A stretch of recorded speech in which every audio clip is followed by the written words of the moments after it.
सदगुरु कबीर बीजक शब्द 67। जो पे बीज रूप भगवान, तो पंडित का पूछो आन। कहाँ मन कहाँ बुद्धि कहाँ अहंकार, सतरजतम गुण तीन प्रकार। विष अमृत फल फले अनेका, बहुधा वेद कहे तरवेदा। कहें कबीर तय मैं क्या जान, कौन धो छूटल कौन रुझान। सदगुरु कबीर इस बीजक के शब्द 67 के द्वारा ब्रह्मवादियों को कहना चाहते हैं कि जो तुम बीज रूप में भगवान को, ब्रह्म को मानते हो, तो फिर है पंडित जनों, है विद्वानों, है ब्रह्मज्ञानी भी के विद्वानों, ये बताओ कि फिर तुम दूसरी और बातों को क्यों अपनाते हो, दूसरी बातों को आकर क्यों पूछते हो, जब ब्रह्म ही सब कुछ है। तुम कहते हो कि ब्रह्म अनित्य है और यही संसार का उपादान कारण है। खुद वैदिक लोगों ने ही वेद के आधार पर ही इस संसार में उपादान कारण, साधारण कारण और विशेष कारण, इस प्रकार से तीन प्रकार के कारण, साधारण कारण एक अखंड ब्रह्म का है, उपादान कारण संसार, निमित्त कारण, ये इस तरीके से तीन प्रकार के कारण बता रखे हैं। तो जो नित्य है, ब्रह्म है, उसका उपादान कारण एक अखंड कारण है, अभिन्न ब्रह्म का निमित्त कारण उपादान बता रखा है। तो फिर दूसरी वस्तुएं, दूसरी जो मान्यताएं हैं, ये क्यों, ये इनकी आकर अब इनका तुम क्यों पूछते हो आन। तो पंडित का पूछो आन। आन का मतलब देखिए, आन का मतलब वो दूसरा भी होता है, आन का मतलब आकर भी होता है। यहाँ सदगुरु कबीर कहते हैं कि जगह जगह घूम घूम कर तुम आकर कहते हो, अलग अलग बातें बताते हो, संसार रूपी भावनाओं को अलग अलग तरह से बांटते हो।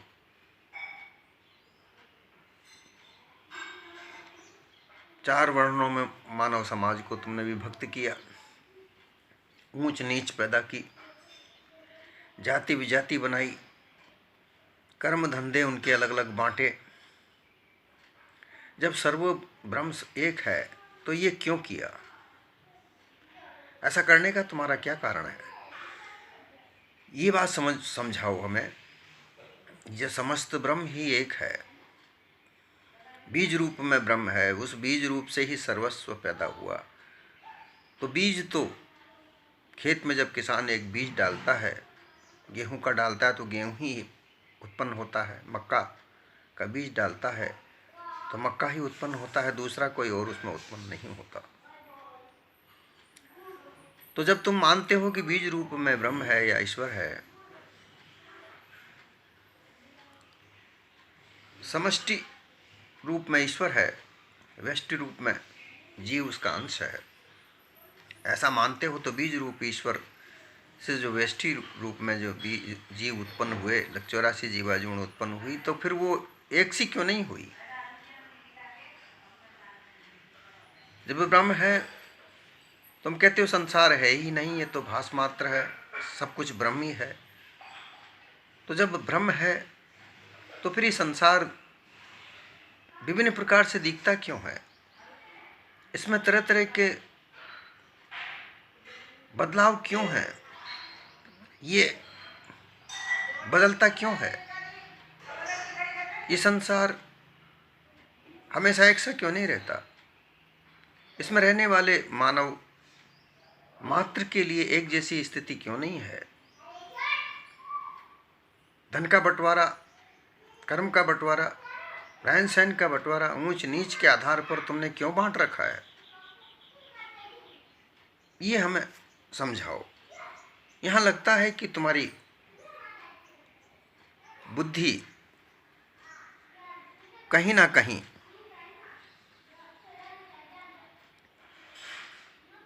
लालची प्रवृत्ति अपना रही है, लोभ मोह अपना रहा है। तो ये लोभ मोह काम क्रोध ये कैसे पैदा हुए, उस बीज रूप में कैसे पैदा हुआ है? गीता में भी तुमने कहलवा दिया। गीता का श्लोक, भागवत गीता 14 अध्याय का 4था श्लोक में भी यही कहला दिया कि मैं बीज को स्थापन करने वाला पिता हूं।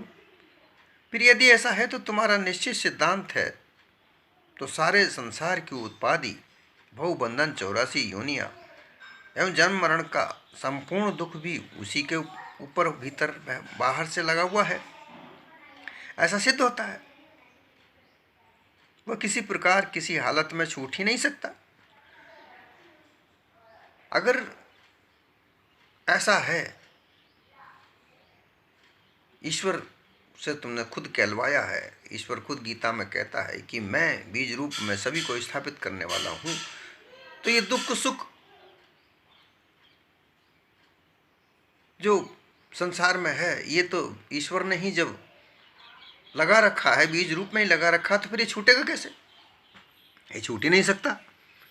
अब इसको छुड़ाने के लिए तुम विभिन्न प्रकार के तीर्थ व्रत कर्म कांड ध्यान समाधि विभिन्न प्रकार की नौदा भक्ति अनन्य भक्ति प्रेमा भक्ति दान पुण्य ये इस विभिन्न प्रकार के जो कर्तव्य बताते हो कर्म बताते हो, इनसे कैसे छूटेगा?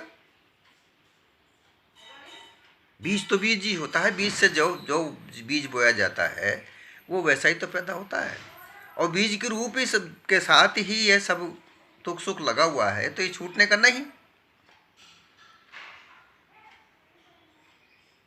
भवसागर से तरने का पर कहाँ तरेगा, कैसे तर सकता है? जब ईश्वर बीज रूप ब्रह्म रूप ही है तो फिर वो कैसे छूट सकता है?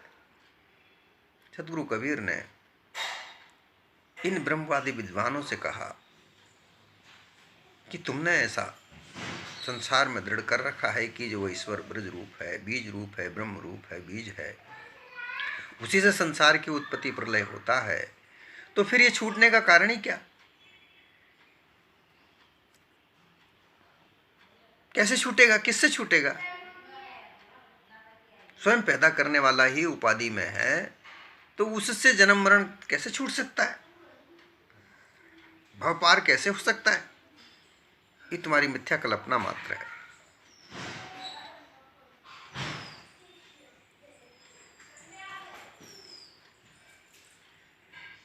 सिवाय दूसरा, जब एक ब्रह्म के कोई और है नहीं, तब फिर तुम लोग वेद शास्त्र पुराण का उपदेश भी किसको करते हो? विभिन्न प्रकार के वेद पुराण ग्रंथ, इन सब में तुम भक्ति करने के तरीके, दान पुण्य करने के तरीके, तीर्थ स्नान करने के तरीके, यज्ञ आदि करने के तरीके समझाते हो। इससे क्यों समझाते हो?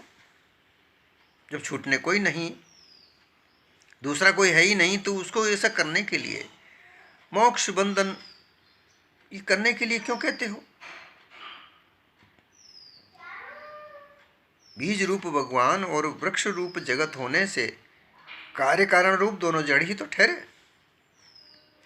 बीज से वृक्ष और वृक्ष से बीज का प्रवाह अनादिकाल से अनंत काल से चल होता ही रहेगा, वह कभी नहीं छूटेगा।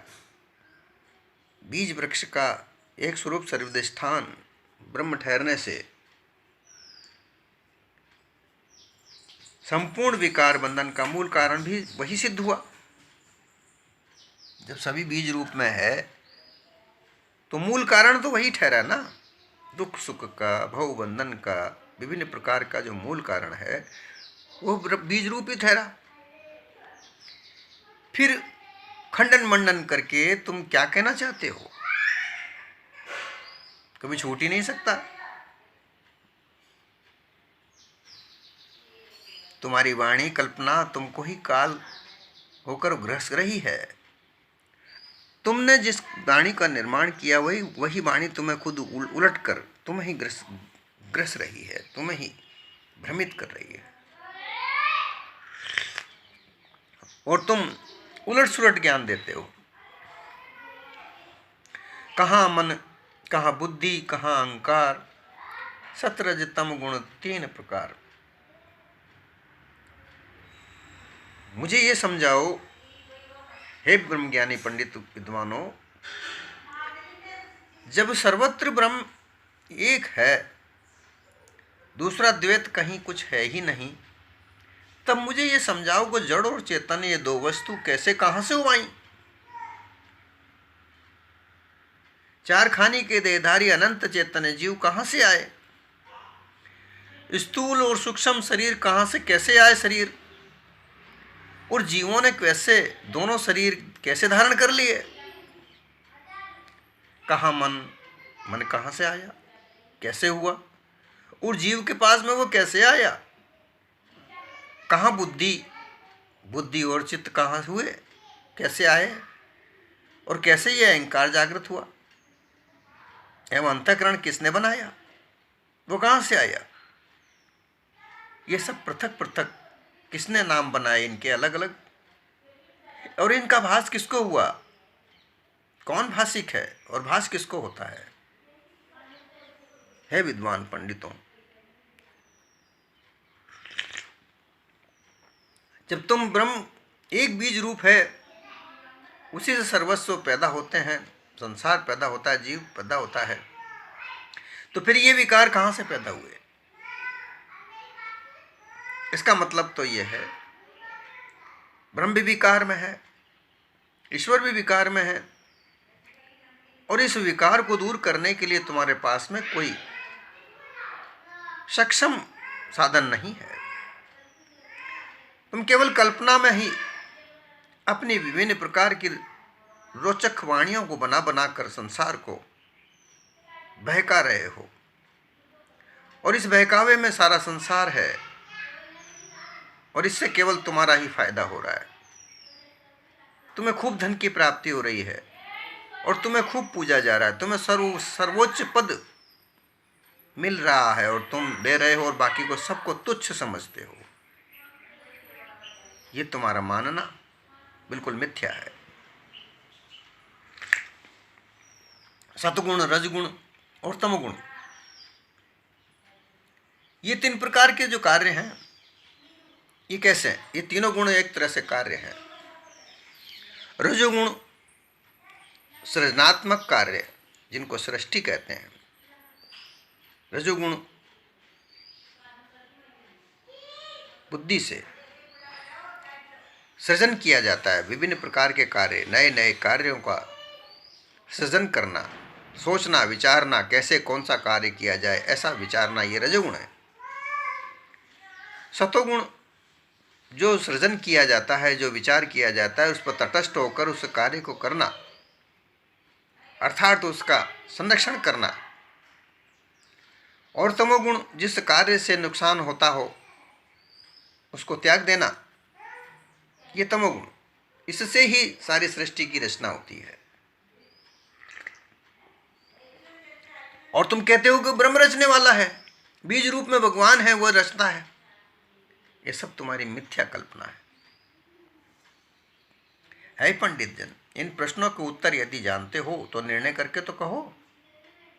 निराकार माने हुए ब्रह्म में मन, बुद्धि, अहंकार कहां से कैसे आए? फिर निर्गुण माने हुए ब्रह्म में त्रिगुण काल, 3 प्रकार के कार्य, त्रिगुण जीव कहां से कैसे होने लगे? आत्मा के बिना अनात्मा में तो कहीं त्रिगुण का प्रकार भी सिद्ध नहीं होता। आत्मा में ही उस उक्त सब अवयव और त्रिगुण आदि सब कार्य सिद्ध होते हैं। यदि परमात्मा एक देशी है, सर्वदेशी है, तब तो एक के पंडित होने पर सबको पंडित हो जाना चाहिए। अगर परमात्मा, आत्मज्ञान में परमात्मा की बात की जाती है तो परमात्मा सर्वदेशी है।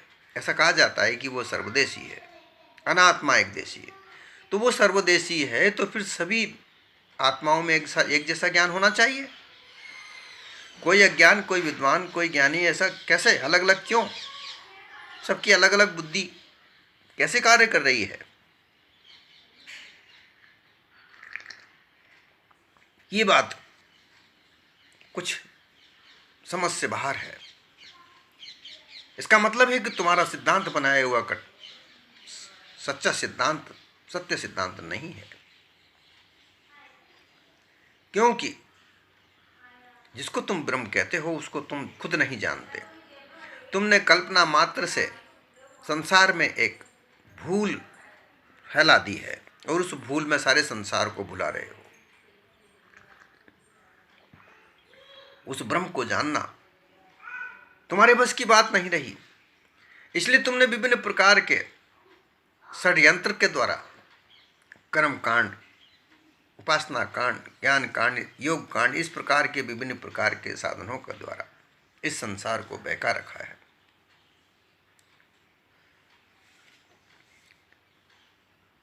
एक धनी है, एक गरीब है।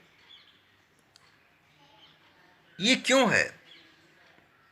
तुम कहते हो ब्रह्म अद्वैत है, तो फिर सब जगह एक जैसा समान व्यवस्था क्यों नहीं? एक ऊंच, एक नीच, एक गरीब, एक धनी, एक भीख मांग कर खा रहा है। एक के पास कितना धन है इसका कोई पता नहीं है। एक को खाना, एक समय का भूखा भोजन नहीं मिल पा रहा है। एक के पास इतना भोजन है कि वो बांट रहा है, फेंक रहा है। ये बीज रूप भगवान तो नहीं कर सकता। जरा तुम खुद भी तो विचार करके देखो। सर्वस्व अद्वैत ही अद्वैत भरा पड़ा है और तुम कहते हो बीज रूप भगवान वो अद्वैत है। द्वैत ही द्वैत भरा पड़ा है। विष अमृत फल फले अनेका, बहुधा वेद कहे तरवे का। सर्वत्र संसार में देख कर देखिए, अद्वैत का बोध तो कहीं किसी को साक्षात प्रत्यक्ष हो ही नहीं रहा।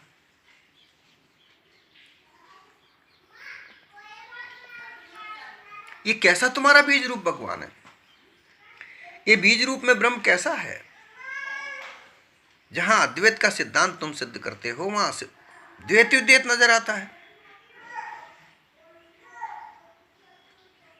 द्वैत का कार्य तो सबके सन्मुख बराबर हो रहा है। देखिए, विष, जहर, अमृत, सुधा, हितकर अहितकर वस्तुएं, गुण अगुणी वस्तुएं, हानिकारक लाभकारक फल, इस सब इस संसार में है। और तुम कह रहे हो कि ब्रह्म एक अद्वैत है। अगर अद्वैत होता तो ये विभिन्न प्रकार के क्यों फल, सत्य झूठ, सत्य असत्य, विष अमृत, हानि लाभ, ये क्यों?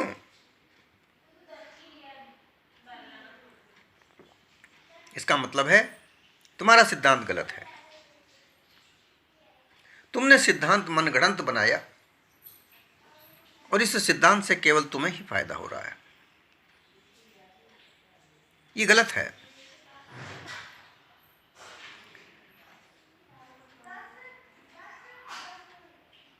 इस प्रकार विष अमृत व जड़ चैतन्य, सार असार, पाप पुण्य, दुख सुख, अल्पज्ञ सर्व जीव ईश्वर, ब्रह्मात्मा अनात्मा, ज्ञान ज्ञान, बंध मोक्ष, ये अनेक इत्यादि प्रकार के दो दो भाग विस्तार सर्वत्र प्रसिद्ध हो रहे हैं और फिर तुम अद्वैत की बात करते हो। एक पर ब्रह्म की सिद्धि वस्तुतः कहीं किसी को हो ही नहीं रही है। क्या कर रही है? मिथ्यावाणी कल्पना के वाद विवाद में पड़ करके अबोध जीव ब्रह्म धोखे में खराब बद्ध हो रहे हैं।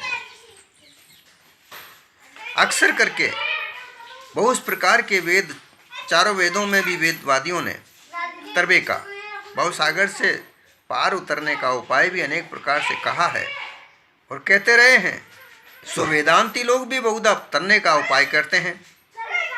यदि एक ही सर्वत्र ब्रह्म है, सर्वत्र है, तो कौन भवबंधन में पड़ा?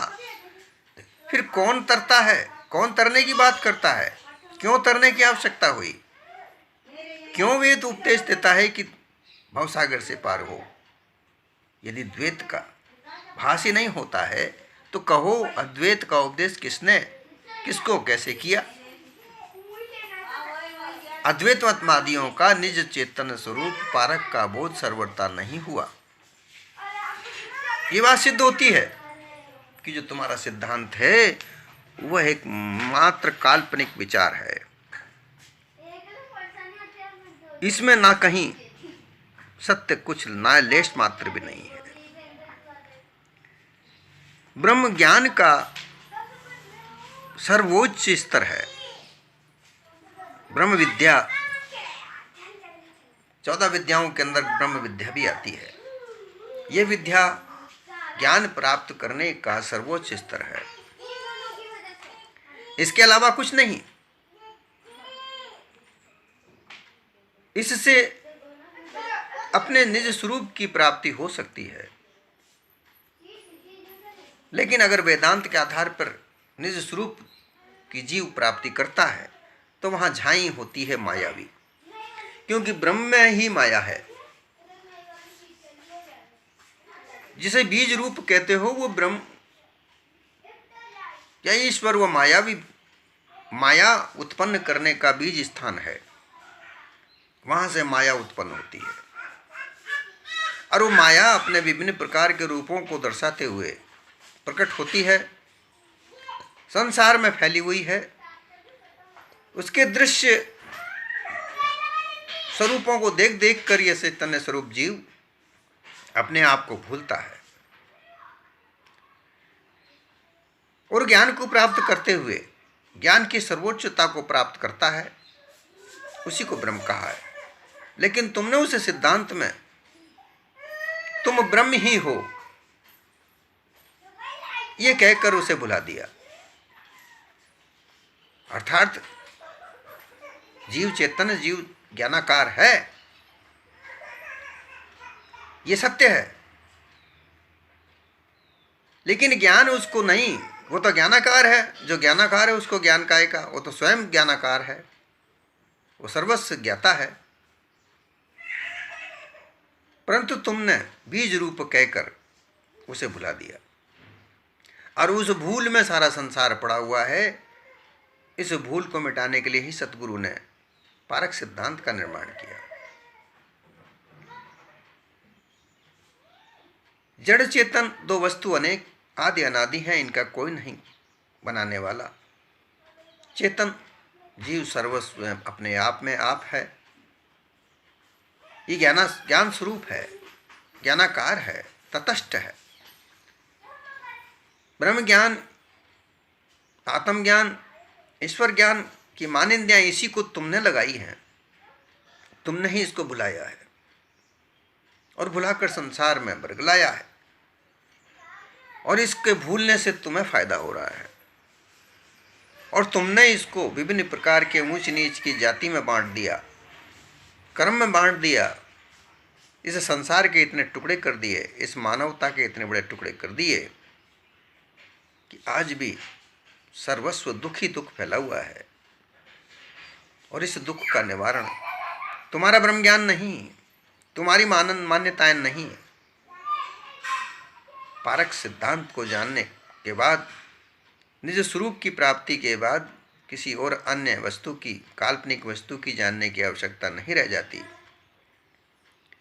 सतगुरु कबीर कहते हैं, कहें कबीर ते मैं क्या जान, कौधों छूटल को अर्जान। जब एक ही ब्रह्म के सिवाय दूसरा कोई कुछ है ही नहीं तो मैं जीव शिव हूं, ये क्या जाना? ये कोई ज्ञान है कि विज्ञान है कि महाज्ञान है? जब मैं ते अर्थात तुम हम नहीं छूटा,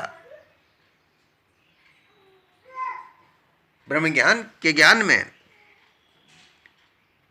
जब जाना जाता है तो वहां भी इष्ट और इष्ट का ध्याता, ध्यान और ध्येय। ध्येय क्या है? वो इष्ट है। ध्याता कौन है? जो ध्याने वाला है। और प्रक्रिया ध्यान है, इसमें भी दूसरा ही देखा, ब्रह्म भी देखा तो दूसरा ही देखा, और अगर अपने आप को माना तो झाई में गिर गया, गर्गाफ हो गया, बेहोश हो गया, अपने आप की सुधि नहीं रही। ऐसी स्थिति से क्या जानना, क्या जाना? कुछ नहीं जाना। यह केवल ध्यान अवस्था में ही जाना जाता है। उसके बाद समाधि टूटी, ध्यान टूटी, वही संसार में ऊंच नीच का भेदभाव, वही जात पात,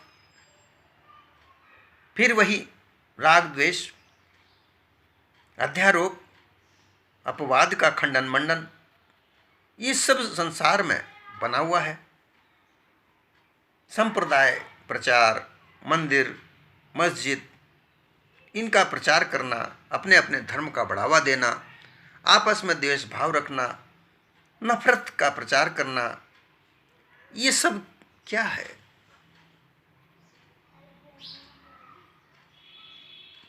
कोई हिंदू, कोई मुसलमान, ये इस प्रकार का द्वैत भाव इस ब्रह्म ज्ञान ने, इन पंडितों ने, मौलवियों ने फैले संसार में से मानवतावाद को नष्ट कर रखा है।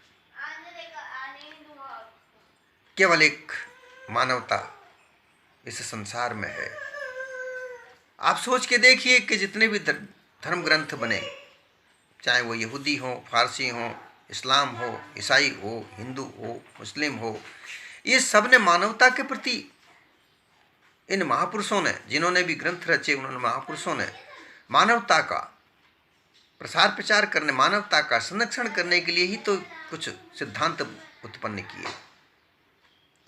परंतु आगे चलकर इसमें लोभ लालच फंसने की वजह से, वो विद्वान लोभी लालची होने की वजह से इसमें विकार आता गया और द्वैत भाव पैदा होने लगा, और संसार में मानवता को समाप्त कर धर्मवादी बना दिया गया।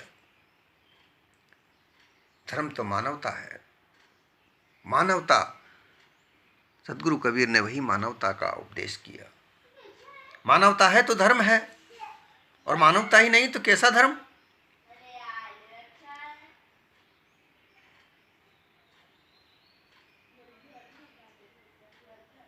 सदगुरु कबीर कहते हैं कि एक अद्वैत ब्रह्म को क्या जाना, कहाँ जाना, किसने जाना? सो तो कहो है पंडित जनों, है विद्वान जनों, तुम ये तो कहो किसको जाना, क्या जाना?